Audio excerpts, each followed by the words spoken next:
Hi everyone, welcome back to our YouTube channel. If your Windows update is stuck at a random percent, don't worry. Here's a quick way to fix it and get your update moving again. So first of all, you just need to restart and wait. First, don't be panicked. Sometimes Windows updates look stuck, but they are actually working in the background.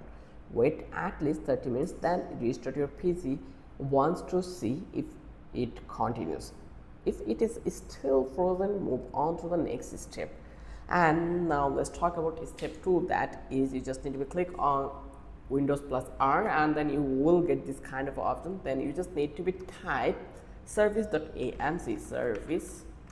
Here you can note this keyword if you need it, or if you think this was is important, then you can go up with my flow and just press enter, and then you will get this kind of options.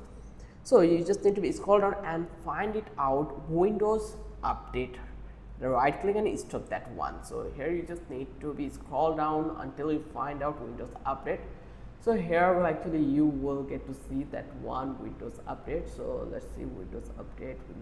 You just need to be focus in here. As you can see, this one Windows update. So you just need to click this one and just hit the stop button. Once you did, next you just need to open File Explorer. This is the File Explorer. You just need to open that one, and then you just need to go to the desktop, and from that place you just need to go Windows Software Distribution, like this one where your file is located. So we will go over here, then Windows, and then we just need to find out Software Distribution. So here you just need to be scroll down until you find it out, the Software Distribution option. So here you can see this one, and then delete all files inside the download folder. Like here you can see actually that's on the download, so you just need to be delete all of them, and this clears the stuck files.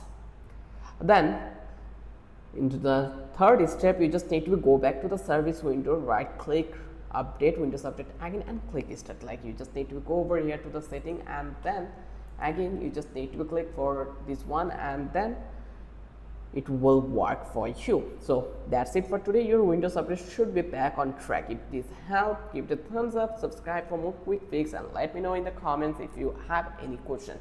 Thanks for watching. I will catch you in the next video with an interesting topic again.